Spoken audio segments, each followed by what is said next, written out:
The following is a conversation I had with a guy from Connecticut, United States. He just graduated from Yale University with a double degree of computer science and psychology. He's now working at Google Creative Labs. He is a music composer, a software engineer, a language lover, and overall a really great thinker. He knows to play God knows how many musical instruments. We spoke Chinese briefly to each other, and he also experiences synesthesia. And for those who don't know, synesthesia is a phenomenon of the consciousness where our 5 common senses get mixed up together.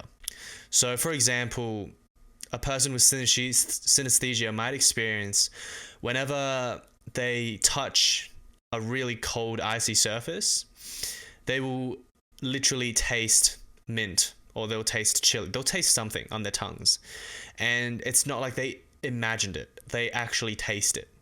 Or another example would be whenever someone sees a word, let's say campus, they will see the letters of the word as a color, as yellow, even though they see that the letter is printed in black ink. They see it as yellow. They feel it as well. It is a fascinating phenomenon, and we delve really deep into this topic as well. We also talked about working at Google, his process of writing music, languages, death, consciousness, the relationship between automation and psychology, and lastly, the necessity and interrelationship between creatives and problem solvers in the society. This is one of the more interesting conversations I had, and I really hope you enjoy. I'll link his Spotify down below, so please go check out his amazing musical compositions, and now enjoy the conversation. What's been happening in Yale? Honestly, fuckery. What do you mean? Why? You just fuck shit. I hate it here. I just graduated, actually. Oh, okay. What'd you study? I was a double major in computer science and psychology. What do you want to do? Exciting. What do you want to do with your double? Well, I mean, right now I work for Google. I don't know if that's what I'm going to be doing. Yo, what the fuck? Goddamn. Wait, so you, after you graduated, you went straight to Google? So I actually started working at Google while I was in college. Oh, okay. So then, yeah. Is it like an internship or something? Well, it started out, so the summer after my second year of college, I interned as a software engineer. Yeah. And then I basically networked my way and finessed my way into them hiring me as a contractor. Have you ever heard of the Google Creative Lab? They have an office in Sydney, actually. Oh, okay. I've heard of it. Yeah, so I work for the Google Creative Lab. And so I basically was in school full time, and I worked part time at Google because they just really liked me. So I was like, please give me a job. And then they liked me, so then they just kept me around. God damn. What does the Creative Lab do? We do a lot of stuff. I could actually send you a link to a project I've worked on. Ooh. Let's see. This is an example. Google shared piano. God damn, dude. What's the... is this a project that the people above you said you're gonna do this, or did you guys just come up with this idea and just decided, okay, let's make a... Yeah, the way the Creative Lab works is we kind of just come up with ideas and just do them. That's what, experiments with Google is just a whole bunch of projects that were just basically ideas that we had at the Creative Lab that we just kind of built. Just people in the lab.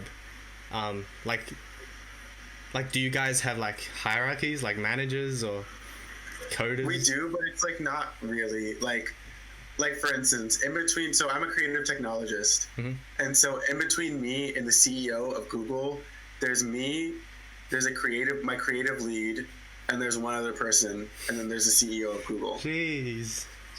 And these projects, are they going? Does Google want to take this and integrate into some sort of product, or do you just want to come up with new ideas, as many as possible? Yeah, I mean, at least from the experiment standpoint, experiments with Google is just a whole bunch of just web experiments. Yeah. Okay.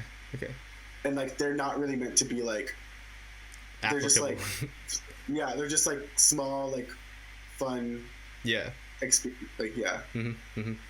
But I guess Google will look at everything you guys created and maybe see something with like huge potential and sometimes integrate. they do. Okay. I mean, sometimes you work with other teams at Google. Yeah. Okay. So are you still in the creative lab? Mm-hmm. Okay. That's gotta be such a fun job, because you're not really working for someone. You're kind of just doing exciting shit. Really cool. Yeah, it is cool in that respect. Like there's nobody telling me what to do. I just kind of go to work and just like make stuff and like show it to people. Damn. How does do you find it with the psychology degree? Do you find it useful in any way? I find it useful in probably more ways than my CS degree, because I'm dealing with people all the time, right? Yeah. So I mean, I'm glad to have that psych background. Like, I mean, I'm good with people just in general, but I mean, I feel like it's always good to know a little bit about how people work. But also from a computational standpoint, right? Like, computers are not just things that exist in the world. Like, computers are things that are built by human beings for other human beings. Yeah. So like, of course, we should try and understand like the intersections of like computation and computer science with like, you know, human interests, psychology, cognition, all those kinds of things. Because like, computers are human. Like, computers are for humans. Yeah. By humans. You know. Yeah, like, when, like, does this come into like more like AI stuff, like, or sure, but I mean, it's not even quite so. It's not even always so complicated. Like, think about like user interface design. Like, think about the ways that like buttons are laid out on a web page. Like, most native speakers of English read from left to right. So like, small things like that, small psychological details like that inform a lot of like a lot of the ways that like apps and web pages are designed. But like computers and like hardware is designed. It informs like it's just like there's a lot of psychology embedded in computer science.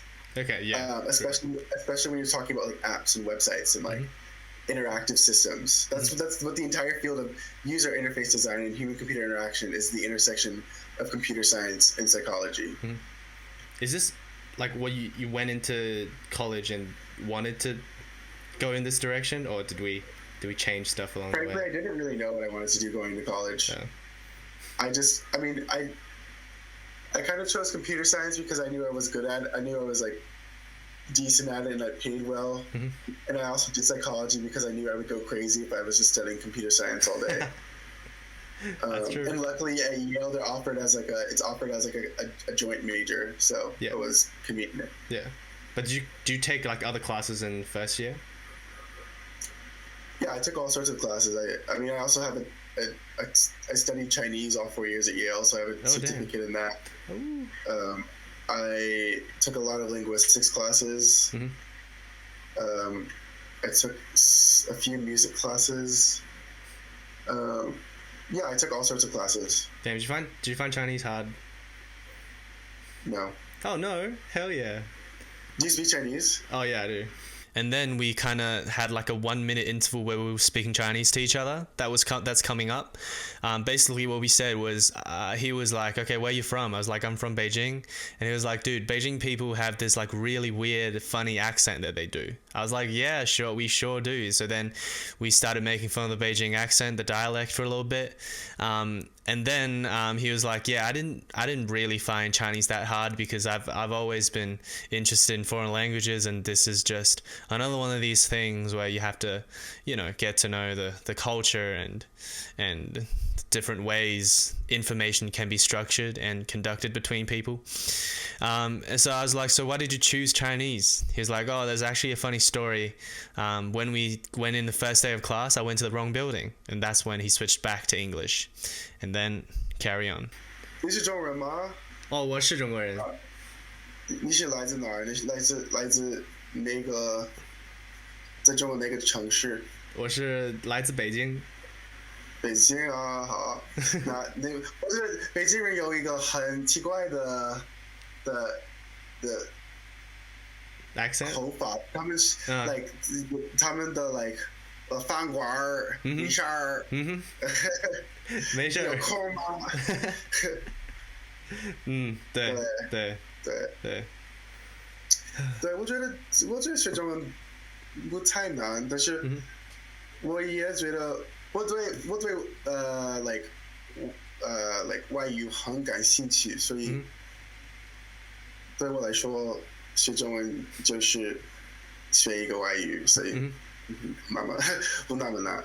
你为什么选择了学习中文？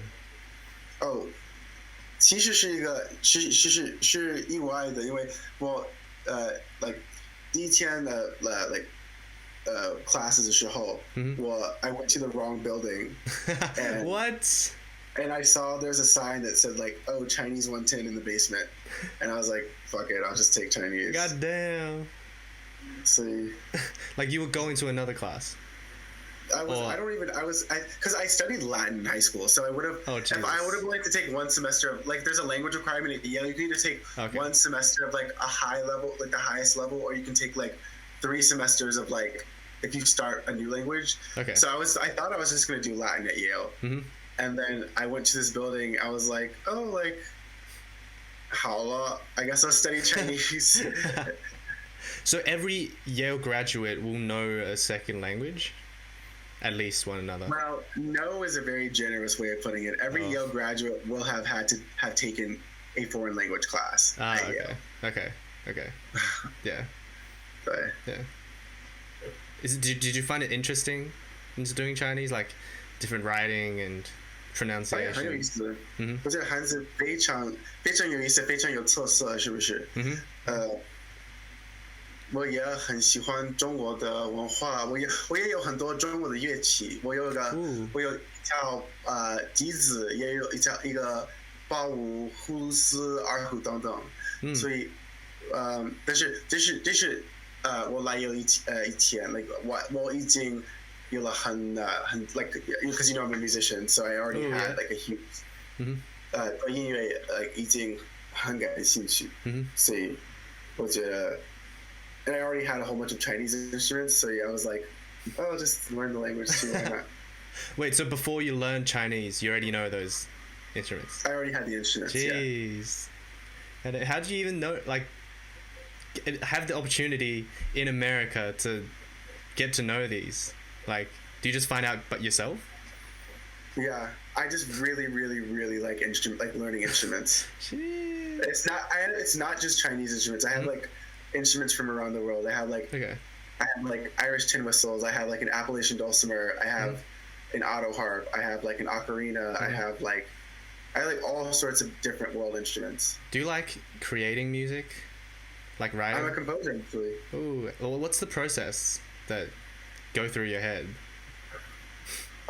Usually it's just I think of something in my head, and then I just feel like if I don't have like something to notate near me, or I don't have a piano near me, I'll just literally just like sing it into my voice memos. Yeah. And then I remember it, and then later I just will like flesh it out into a full idea. But most of the time I don't write things like I just will like hear things in my head, and I'll be like, oh, like that would be a good song. Okay. And I just do it. It's not like you sit down and trying to come up with something, but it's just an idea comes to you. It just comes to me usually. God damn. Like, do you write like lyrics too, or more like tunes and stuff? I'm more of an instrumental composer. Okay. Like, I'll send you my Spotify. Woo. Shameless plug. I write a lot of like piano music. I've done some film scoring. Ooh. Like, this is a song Through My Eyes that I wrote. It's not for a film, but it's like an instrumental piano piece. Let's see. When you're writing this sort of like instrumentals, right? It's not like you come up with like a set chord progression and you try to write a melody, like writing like, I don't know, pop songs or something, right? Yeah, exactly. Okay. I just find it like, how? I don't know. I just usually a lot of times I'll like hear melodies in my head, and then I'll just like, for instance, I'll show you like so for instance, that song. If you looked at my voice memos, the way I like label a lot of my songs is it'll just be like I guess you can see it'll be like idea in B flat, idea in B flat, like like idea in G flat. So like that song, if I that song is in do E flat, So like this is one of the earliest recordings of that song. Let's see. Okay, well I can't find I can't find the actual recording that corresponds to that song, but like I basically just like will either hum or like I'll show you a different song that actually demonstrates my process really well. Mm-hmm. But if I'm boring you, please just stop me because it's not bad. No. I want to know. Okay, so here's a song that I wrote. Another instrumental song that I wrote called "A Dream of a Life." And before I play it for you, okay, you listen to it first because it's like a minute long. Okay. And then, that song is in G minor, and I have the voice memos for that song. Hold on. So that song started out. Okay, so do you remember the middle part where like the strings are like do do do do do do do like when like in the middle part before it goes back to like. Okay, so like for instance, like when I thought of that idea, I didn't have like my like cello or anything with me, and I didn't have like I had my piano, but I wasn't like about to crack open like all this shit. So I just played it on the piano and like sang like this is what I did. Like just listen. So like. I don't know if you can hear this. Yeah. So I'm just humming over the piano.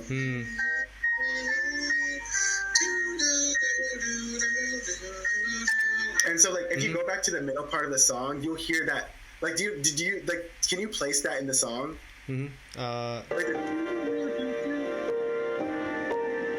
it's here.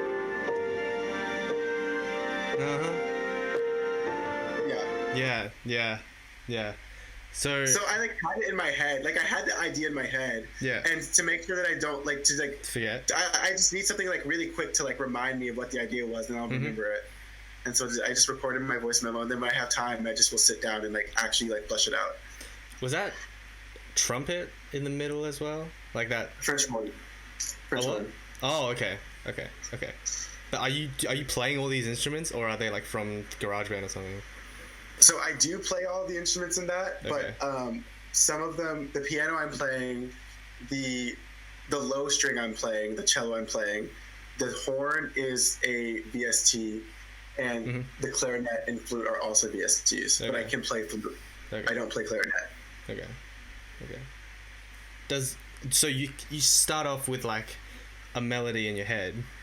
Well, sometimes I start off with a melody. Sometimes I just will like sometimes I do write at a piano. Like sometimes I will like be at the piano and just be like messing around and like and like casting what I like. Yeah. But sometimes I'll just like have a melody in my head and I'm just like, ooh, let's like play with that. And so you layer it with like other instruments to it? Well, it's not so much layering. Sometimes I hear it all together.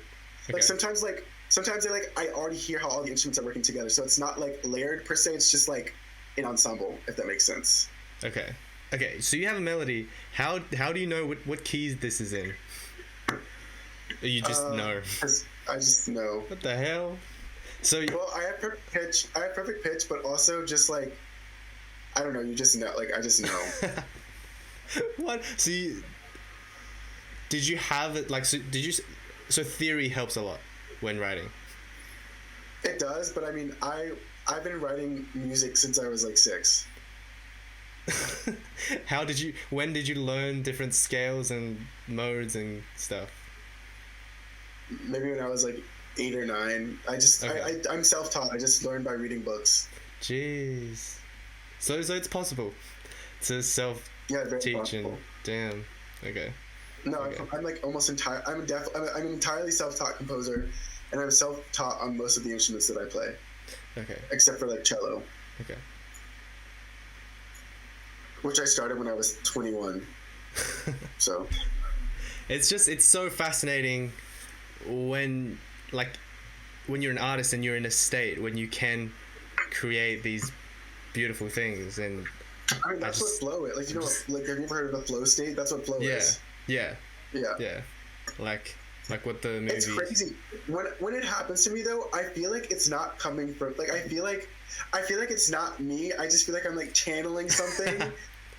And then like I like eventually like it just runs its course and then I'm done. Like you know what I mean? Like the best things I've written, like I like don't even know how I like wrote them. I was just like oh like that's so cool. I just would like you know what I mean? Like I would like be at the piano, like I would like like sometimes I'll like wake up with an idea in my head and I'll just sit at the piano for like 5 hours and just crank it out. And then at the end of that 5 hours, I'm just like, where the fuck did that come from? It's not like you trying to think of something and then you squeeze it out of your brain. No, it just appears out of somewhere. It appeared there, and I frantically rush to try and get it, to write it down as soon as I can. Yeah. It's like, what sort of music do you listen to if you write music that much, and all these instruments? So I listen to a lot of different kinds of music. I mean, the kind of music that I write is like the kind of music that I just showed you, like new classical, film score-esque. So I do listen to a little bit of that kind of music, but I also love like alternative R&B, like Daniel Caesar, Mac Ayres, SZA, Bruno Major. I don't know if you know any of those people. I know Bruno Major. Yeah. Okay. I love all R&B. What about you? What do you listen to? A lot of rock. I like blues. I just got into like the French gypsy jazz sort of thing. Oh.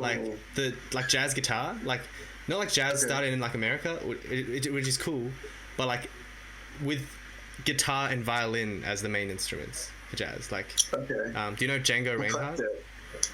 Huh? Do you know Django Reinhardt? I don't. He's like this French guitarist. He's really good. He only has 2 fingers on his right hand, on his left hand to fret, but he's like one of the greatest. Oh my gosh. Yeah, really cool. It's just, yeah. Also love metal. Oh, that's a pretty eclectic music taste. What do you feel about music nowadays on the charts? Do you listen to that? I mean, sure. If something's catchy, I'll listen to it. Okay. I'm not like a snobby music intellectual. I don't care. Okay. I don't. Honestly, sometimes classical musicians annoy me because I think classical musicians just seem to have a propensity to be so self-indulgent in their musicianship, which I think isn't the point of music. Yeah. Anyway. Do you want to stay at Google for a long time? Nope. Oh, really? Not at Google. No. What do you want to do? I don't know. But like, this isn't the company you wanna be in? I just don't want to be working for. I mean, I don't want to be working for any company. Okay. Yeah. But what's a viable option that you might consider? I don't know. Fuck viable though. Okay. I just do what I want. I could be dead in 2 years. Why would I have a 5-year plan? That's true. Do you want to grow old? Huh? Do you want to grow old? Yeah. Oh, you do? I mean, I don't want to die young. I was just saying. Okay. I was just saying. Death doesn't scare me in like a... Death scares me in like a very existential, like, I just will cease to exist. I just will cease to exist kind of way. Yeah. And I don't like that. Like, I'm not afraid of death in the sense that like, oh, I'm dying, like, I don't know where I'm going to go. Like, I'm not really worried about that. I'm just like, I'll just be gone forever. Like, you can't imagine the feeling of not existing. Yeah, it's not that I'm worried about. It's just more like I just be gone from the world forever. I think it'll be the same as, like, imagine you were asleep. Because to die is to not exist in space and time. But when you're sleeping, your brain doesn't sense the passage of time, but your brain also doesn't know where in space you are. So the state that you're sleeping is kind of like not existing. But I can't really imagine me in sleep. But that's kind of like... No, I know. I follow. But I mean, either way, I do hope to go old. Hopefully, I'm like an acute old person, not like a my joints don't work kind of old person. Okay, yeah, like you're 90 and you're still walking around. Yeah, like if I'm 90 and I'm just like a vegetable, I would just tell my great grandchildren just pull the plug. Oh, the fuck. Because that's not living. Like, no. So, okay. Yeah. Yep. What's your 5-year plan? I mean, hopefully get into med school And then I want to be an anesthesiologist. Oh, okay, money. That's like the main goal. If not, I'd like to be involved in like psychopharmacology research. Ooh. Like, do you know MAPS? This non-governmental organization. It's Multidisciplinary Association for Psychedelic Studies. And they fund like all these MDMA trials and psilocybin trials around the world for like depression treatment. I have heard of that. Yeah. They just finished the first ever MDMA trial, like phase 3, for treating PTSD. So it was pretty cool. Oh wow. Yeah. Have you done psychedelics before? No. I just find it incredibly fascinating, and well, I'm open to it, but like when the right conditions come up, you know. I see. You? Yeah, I've done them before. Oh. They don't really work on me though. Oh really? Yeah, I feel like a lot of people tell me that my brain is already because it's already too. Synesthesia. Oh okay. Oh, you do? What the fuck? Yeah. What kind? So like, I have color tone synesthesia. I have grapheme color synesthesia. I have so I have color tone. So musical pitches are colors to me. I have like letters and numbers are colored to me, and also days of the week and months of the year are colored. What? So here where I am right now, it's Wednesday, so it like feels yellow. Holy crap! Like, so do Wednesday always feel yellow to you? It always feels yellow. And every day of the week is a different color? Wednesday and Friday are both yellow, but they're different shades of yellow. Oh, okay. And Sunday's also yellow, but a different shade of yellow. So you see them? For days of the week, it's not like I see yellow all the time. It's just like, it just feels like the day just is yellow. Like it just feels yellow. Yeah, okay. But for like letters and numbers, like I can, like for instance, I can see that like for Omegle, I can see that it's written in orange, but also like I see the colors of the letters that like my brain says the colors are. What? Have you met anyone else has this ability? Yeah. What? Yeah. I wouldn't call it an ability though. I mean, ability implies that you can like turn it on and turn it off. Which okay. And it's also like not like, I feel like people romanticize synesthesia. It's like, it's not like, you know what I mean? It's just normal. It's just like my like, it's not like I'm not just like walking around like the colors. They're so beautiful. Like I'm just like, in the same way that you can tell that like this piece of paper is white, I can also just tell that like a C natural is green. That's just what it is for me. Yeah. Okay. So that's why. That's what psychedelics are supposed to do, but you're in this state all the time. I don't know if that's what they're supposed to do, but I just have a lot of like weird cognitive like things are like I mirror write. Do you know what that is? No. Like I can write with both hands, but like write mirrored images with like my brain is very symmetrical. Holy shit! And I also have, and I told you I have perfect pitch. Like I just have a lot of like weird, quirky things in my brain already. So I feel like my experience is pretty close to just being on psychedelics already. So like every time I've done shrooms 3 times and I've done acid once. Yeah. And every time was just kind of just like normal. Yeah.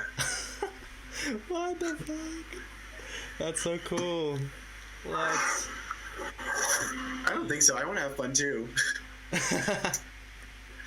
No, but you're in this elevated state all the time, in this creative sort of. I don't think so. I think it's just I had a few neurons that just didn't quite dissipate when I was a baby. I mean, you know, like because psychologists theorize that synesthesia happens when, like, because babies are hypersynesthetes because all of your neurons are crossed. What? And for most people, as you grow up, as you like grow out of infancy, all of those crossings between your neurons like dissipate. Yeah. For people with synesthesia, some of those crossings just stay. So you think you're one of them? Well, I don't know, but it doesn't. But like, yeah. So for adults with synesthesia, this is like one of the explanations why they have it? Yeah, this is a possible explanation. Okay. But also there are tons of different types of synesthesia, like some of which have nothing to do with color. Like for instance, lexical gustatory synesthesia is when people like taste words. Whew, God damn. So like if you say the word like the word like fan, for instance, might taste like strawberries, or the word paper might taste like charcoal. Like, there's this really famous chef. I don't know his name, but he associates like food with a feeling or something. Like, if you say mint, he said it feels like ice on his fingertips or something. Crazy. Yeah. Yeah. But that's me in a nutshell. What with your psych courses, did you take like a particular direction in your final years, like developmental or something? I concentrated in psycholinguistics. Oh, okay.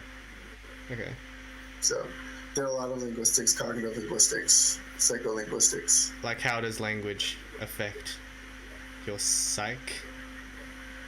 Yes, that, but also just more examining, like traditional linguistics a lot of times views language as a property of the world, that is like language as this fixed entity that we like draw from, whereas cognitive linguistics views language as a property of the mind, and language as being something that's entirely compositional. That is to say that like every native speaker of English speaks English perfectly.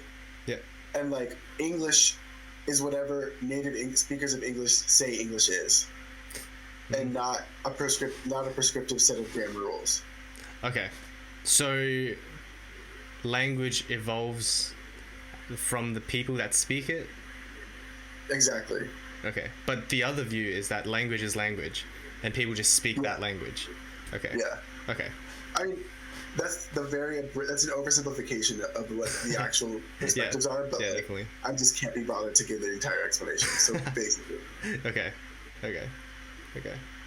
What effect does knowing multiple languages have on your brain? Well, I guess in terms, for instance, like with Chinese. So when I read Chinese, Chinese characters have colors, but only if I know the pronunciation of the character. Jesus. Because the color of the character comes from the color of its pinyin. Oh, okay. So Wo is green because the word like W-O is like W is green and O is like a whitish color, but like most words tend to take the color of their first letter.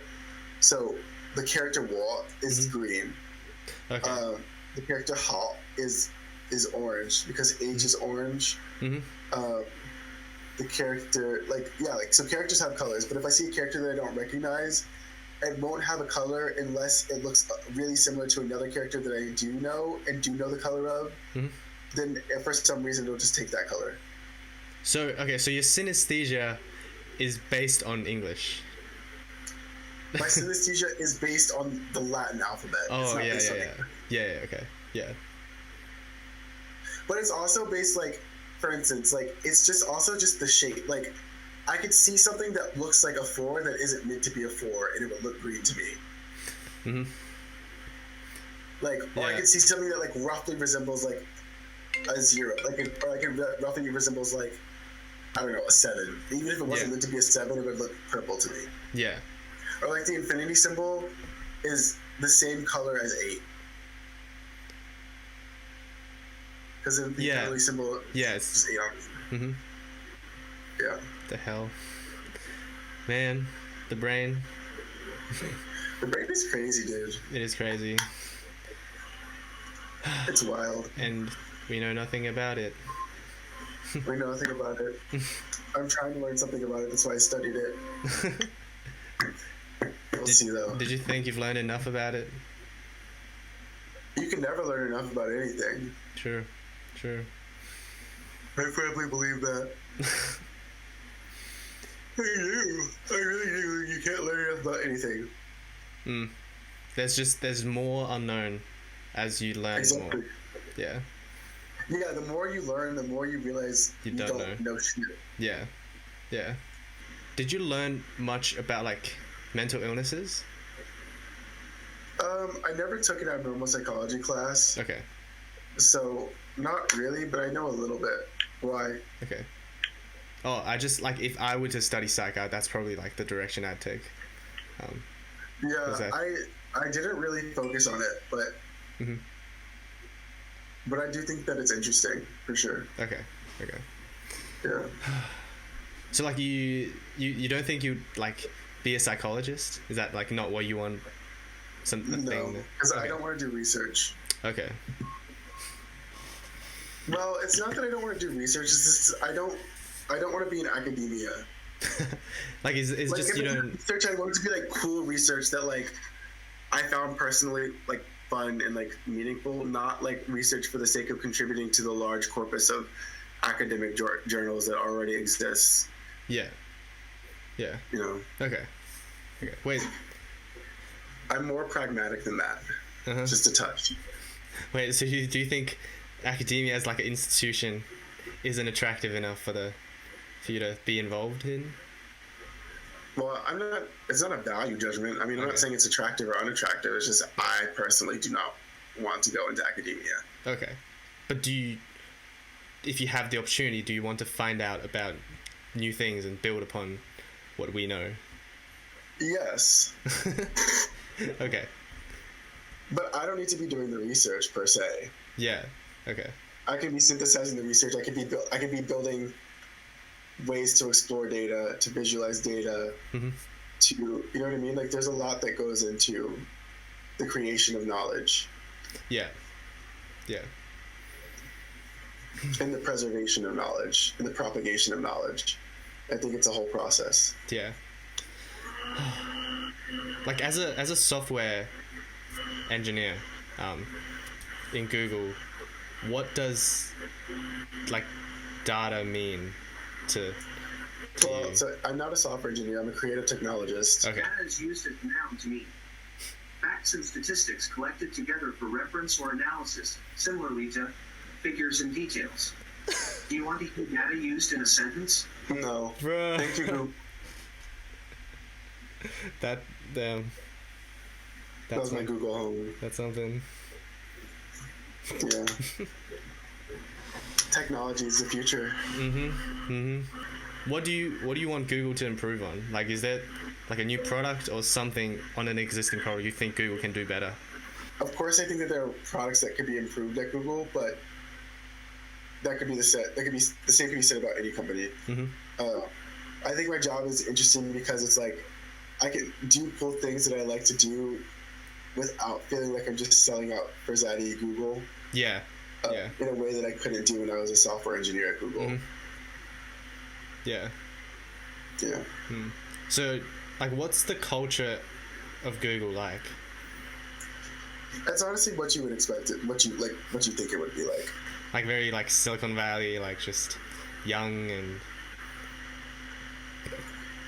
like hip, and like you know,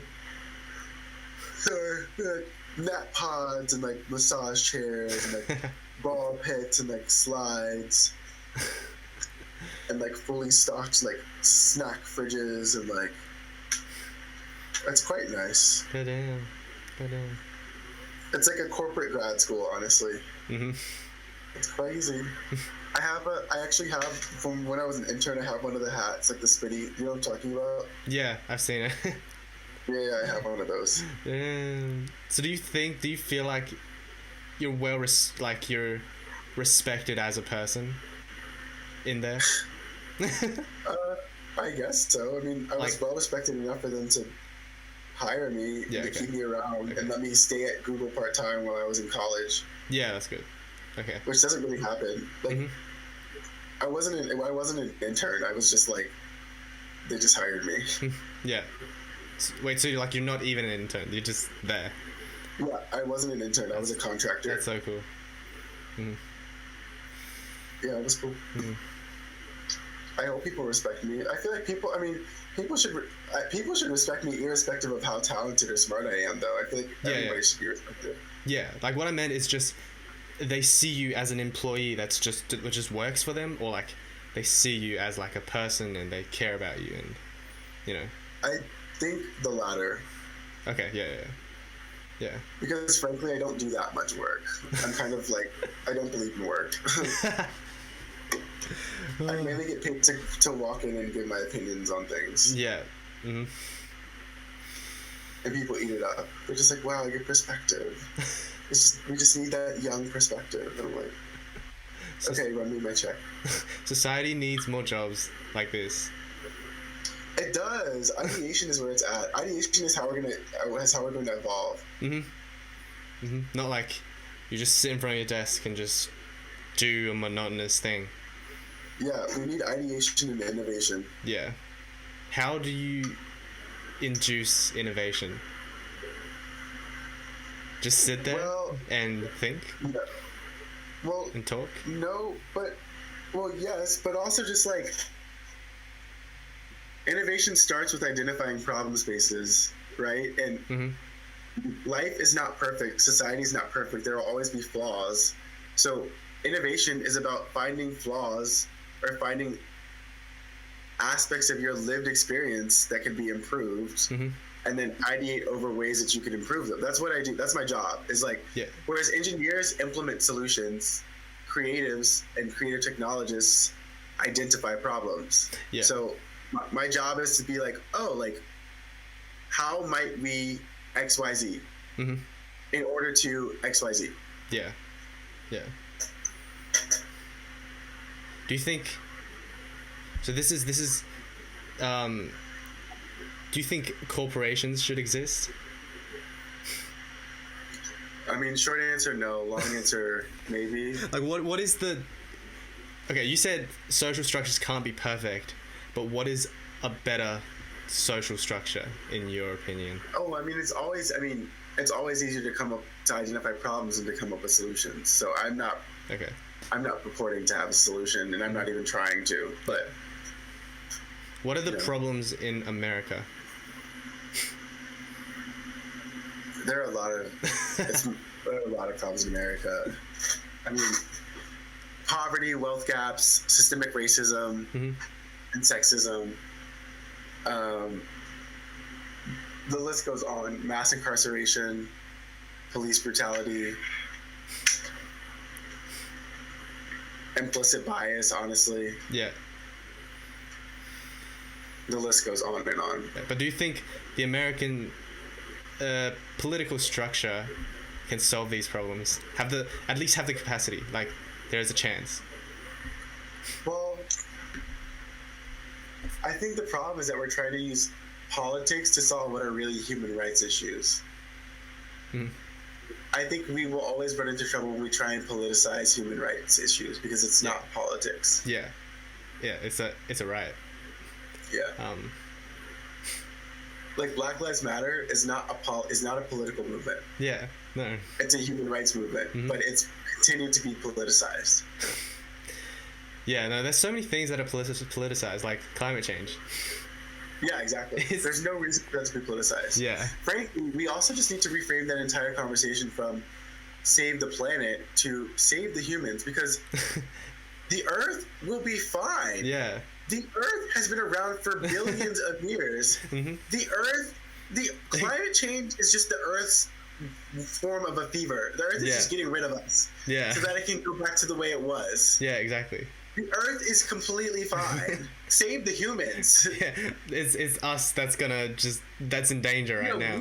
We're the things dying. The Earth is completely fine. The Earth will literally be okay. Yeah, in millions of years, it's gonna be fine. We won't be here. It's been around for millions of years, and we'll be around for millions of years more. Yeah.